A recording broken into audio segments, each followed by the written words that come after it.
존경하는 국민 여러분, 그리고 유튜브를 통해서 이 방송을 듣고 계시는 840만 해외 동포 여러분, 오늘 저는 위대하신 정광훈 국민혁명 의장의 대행으로서 여러분에게 마음에 사무친 말씀을 드리고자 합니다. 우선 유튜브들께서 부탁하고 싶은 것은, 저의 말씀은 제목이 이번 선거는 완전 부정선거다 하는 것이 제 제목입니다.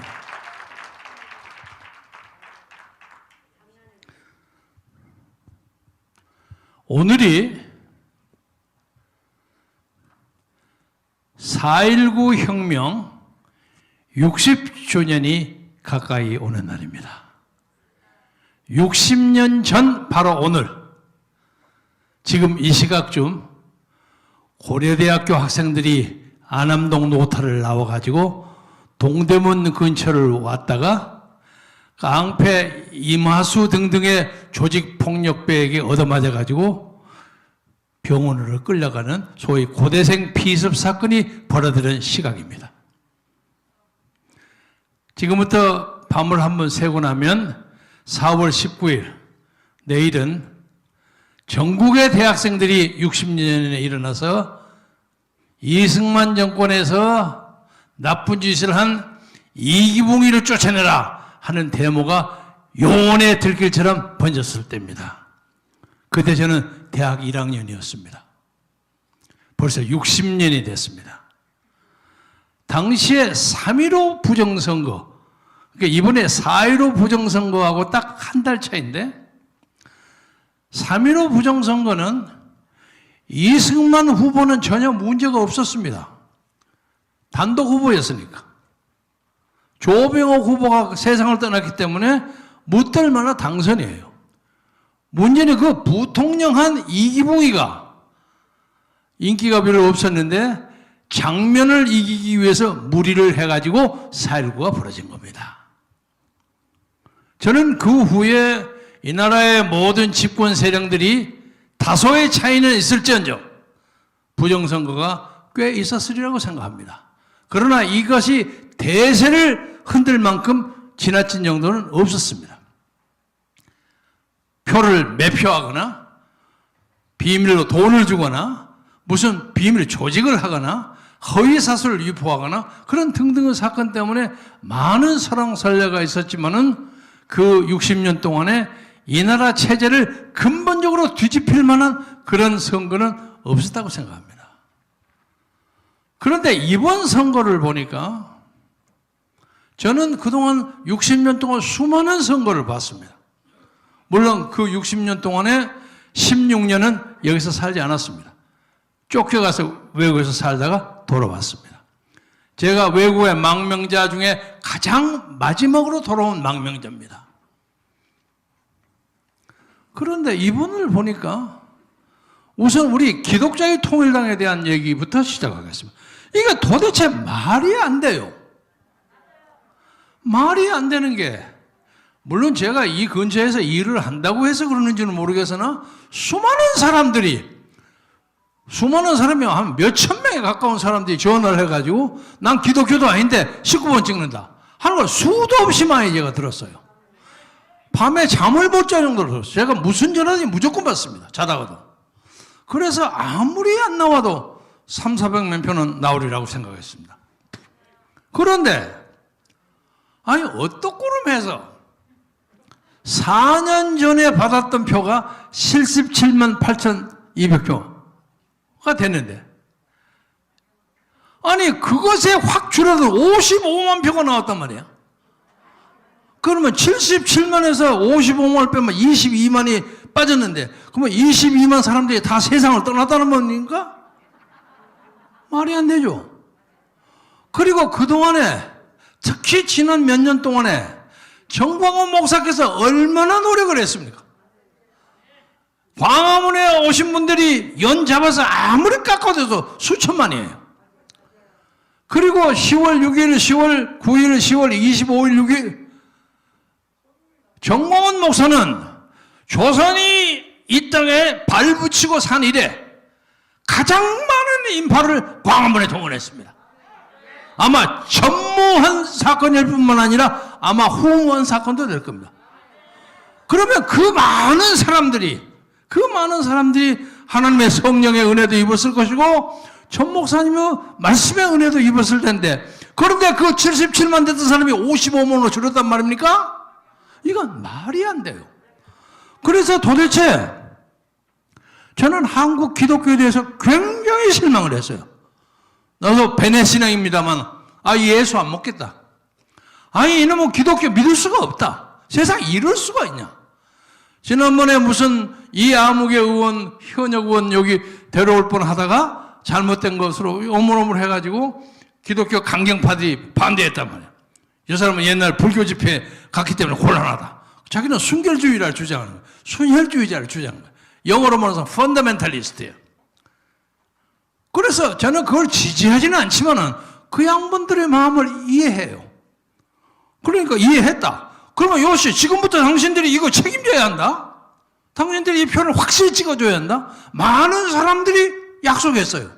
그런데 어떻게 55만 표가 나옵니까? 이건 말이 안 돼요. 이거 첫 번째 사건. 두 번째는 저는 지금부터 한 10여 년 전까지 같이 있었던 민주당 세력에 있는 사람들 거의 대부분을 잘 압니다. 제가 김대중 대통령하고 북한에 돈을 지원한다 만다 하는 것 때문에 쌈박질이 벌어져가지고 소위 말해서 갈라섰는데 좋게 말해서 제가 팽당했다 그럽니다. 그 이전까지는 저는 민주당의 핵심에서 살았던 사람입니다. 그 사람들을 잘 압니다. 제가 이 말씀을 드린 이유는 그들은 절대로 반성하고 부끄러워하는 DNA를 가지고 있지 않는 사람들입니다. 그런데 이런 사람들이 선거가 지나고 나니까 겸손해하고 뭐 난리를 치는데 그 이해찬이부터 쭉 보면 이 사람들이 그냥 표정 관리를 하고 있는 것이 아니라 진실로 뭔가를 감추고 있는 것처럼 보여요. 야, 이거 이상하다. 아니, 사람들이 저렇게 쫙 바꿔질 수가 있나? 한결같이 다 그래요. 내가 다 아는 사람들이야. 정말 저런 놈이 아닌데? 그리고 좀 기세등등하고 난리를 쳐야 할 판인데? 이상하네? 그리고 민주당의 선거 전략을 진두지휘했다는 양정철이, 그리고 이광철인가는 전략교 위원장, 이 사람들이 이렇게 엄청난 승리를 거두어놓고 난 다음에 설거문에 빠지는 거예요. 우리는 이제 빠진다. 우리는 저녁을 기다리면서 빠진다. 아니, 왜 빠집니까? 잘했으면 그 사람 국무총리도 할 수 있는 거 아니에요? 이상하지 않아요? 왜 빠져요? 이상하네. 내가 생각하는 나나름의 자칭 명색한 논리로 봐, 이거 빠질 리가 없는데? 이제 정권에 2년 남았어요. 내일인가가 취임 3주년 됐잖아요. 그러면 하려면 직금을 해야 되는데 왜 물러나가? 그것이 드디어 여러분이 들으셨는지 모르지만 오늘 들통났습니다. 여러분, 우리나라에서 제일 높은 빌딩이 뭐예요? 63빌딩. 뭐 요새 또 생겼지만 하여간 63빌딩. 그 다음에 우리가 일제에 몇 년 동안 고난을 당했어요. 36년간. 63하고 36을 기억해 두세요. 이번에 선거에 자세히 들으세요. 사전투표 아시죠? 사전투표를 보니까 서울, 경기, 인천 세 지역이 무조건 민주당은 63%, 통합당은 36%야. 똑같아. 세상에 이룰 수 있습니까? 이건 조작입니다. 이런 조작은 하느님도 만들기 어려워. 전라남북도는 그거 할 필요가 없어. 어차피 그쪽으로 가니까. 그리고 보면 뭐 경기도 말고 저 평택에도 뭐 부산에 뭐 최아무개 의원도 그러고, 아무튼 간에 아주 아슬아슬하게 싸움을 하던 것이 막판에 63대 36의 사전투표가 와서 수십 개를 뒤집어 엎었어요. 아셨습니까? 수십 개를 뒤집어 놨어. 저는 이 비밀을 양정철이는 알고 있다고 생각합니다. 그 옆에 있는 전략기획위원장도 알고 있으리라고 생각합니다. 그래서 우리가 거기를 딱 주목하고 보면 비밀이 나올 겁니다. 그래서 우리가 왜 그렇게 열심히 정광훈 목사가 노력을 했는데도 기독 자유통일당이 55만 표밖에 안 나오도록 프레임 됐는지도 나타날 것입니다. 그래서 저는 이 사실을 가지고 한국 기독교에 대해서 가지는 좌절과 절망을 초래하려 합니다. 우리는 훨씬 그보다 많이 찍었습니다. 그리고 이 사람들이 지금 만들어 놓은 결과는 1938년에 독일의 히틀러하고 똑같습니다. 나치를 만들 때 히틀러가 우선 행정부를 잡고 난 다음에 의회를 잡았어요. 국회를 잡았어요. 국회에 압력을 넣어가지고 수권법이라는 걸 해가지고 이 전시가 복잡하니까 니들이 시비 걸고 하고 그러면 안 된다. 우리가 알아서 책임지고 말 테니까 니들이 올 때 양보해라. 그래서 거의 강제적으로 뺏어냈어요. 법치주의의 절차는 다 지키면서 했습니다. 바이말 공화국의 절차를 다 지켜가면서 특권을 입법 특권, 행정부가 입법을 해버리는 그런 말도 안 되는 짓거리를 했어요. 그때 독일의 가톨릭은 아무 말 안 하고 살았습니다. 독일의 가톨릭은 히틀러를 지지했습니다. 다만 이 보네포 목사만큼은 히틀러 암살단을 만들어가지고 나중에 체포돼서 처형당했습니다. 지금은 상황이요.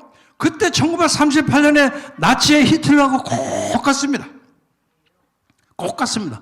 그래서 우리는 역사의 한 고비를 넘어갑니다. 그래서 청컨대 우리 스스로를 너무 탐해하지 말고 우리 스스로 너무 자괴하지 말고 하나님을 믿고 하나님을 믿는 기독교도를 믿고 그러면 이 나라에 반드시 좋은 나라가 돌아오리라고 저는 굳게 믿습니다. 말씀을 마감하면서 당시 독일에 요한 괴틀리프 피테라는 사람이 살았습니다.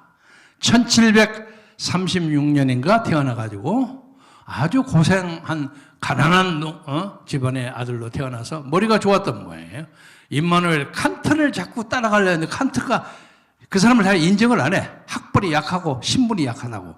그래서 나중에 쫓아다니다가 칸트의 무슨 글을 만들어가지고 칸트한테 탁 내놨더니 칸트가 보니까 그럴듯해. 칸트는 당시 독일의 최고의 철학자예요.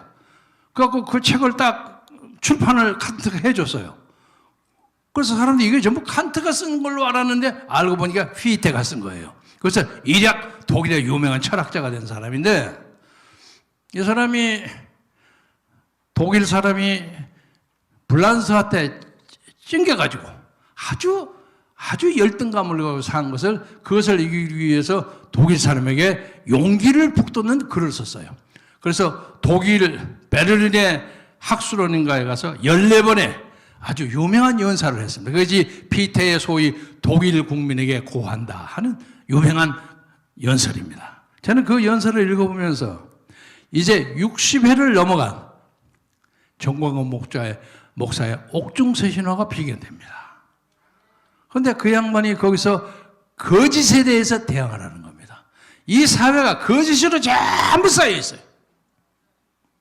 지금 이 사람들이 만드는, 예를 들면 여기 우리 김문수 동지와 있지만 김문수 동지하고 친한 차명진 있죠.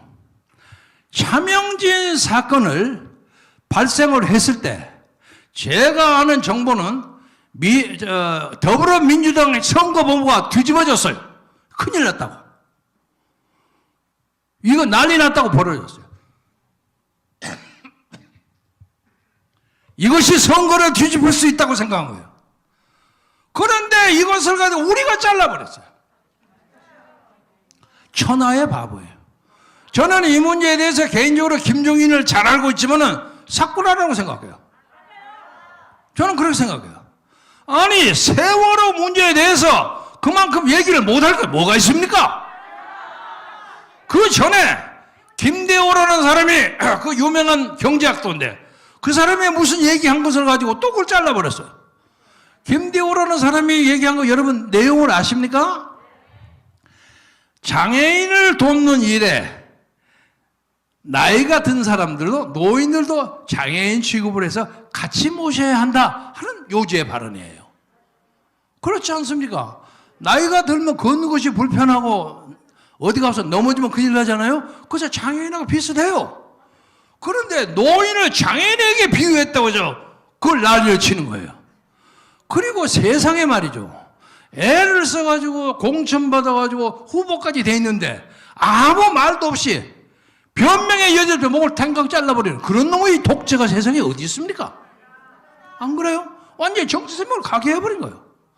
그래서 우리가 전력의 실패뿐만 아니라 이 정부가 가지는 거대한 음모의 어떤 네트워크, 그 프레임에 말려들어가 있는 거예요.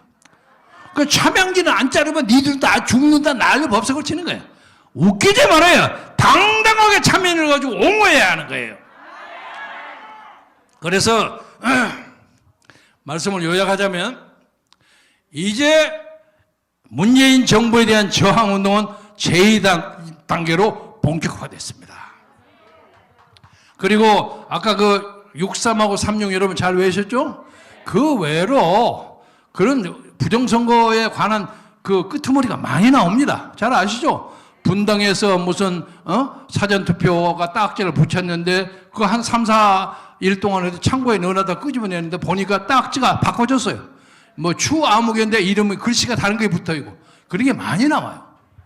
그래서 이 정부가 이 선거를 조작하기 위해서 여러 가지의 방법을 사용한 것이 아닌가 하는 의혹이 많습니다. 자, 이 사람들은요, 드루킹 아시죠? 8천억 개를 조장하지 않았어요? 근데 당시에 저는 드루킹이 적어도 너댓 개는 있었으리라고 생각합니다. 그 중에 하나가 걸린 거예요. 근데 이 사람들은 완전히 AI와 컴퓨터를 가지고 국제 해킹을 할 수 있을 정도의 기술을 가지고 이 선거를 하는데 우리 미래통합당 사람들은 옛날 공병호 구식 따닥거리는 타이프라이터를 글씨를 쓰고 앉아있어요. 이렇게 차이가 많아요. 그러니까 해결이 안 되는 거야. 이 해결을 끊는 방법은 위대한 하나님의 성령으로 이걸 이해합니다. 성령만이 이것을 이길 수 있습니다. 그래서 여러분이 기독교가 됐다는 것을 감사하고 자랑스럽게 생각해서 이제부터 제2단계를 열심히 가서 이 나라의 자유민주주의와 이 나라 시장경제와 기독교 입국의 거대한 목표를 달성할 수 있는 영광의 그날을 위해서 다 같이 매진하기를 바라는 바입니다. 대단히 감사합니다. 감사합니다.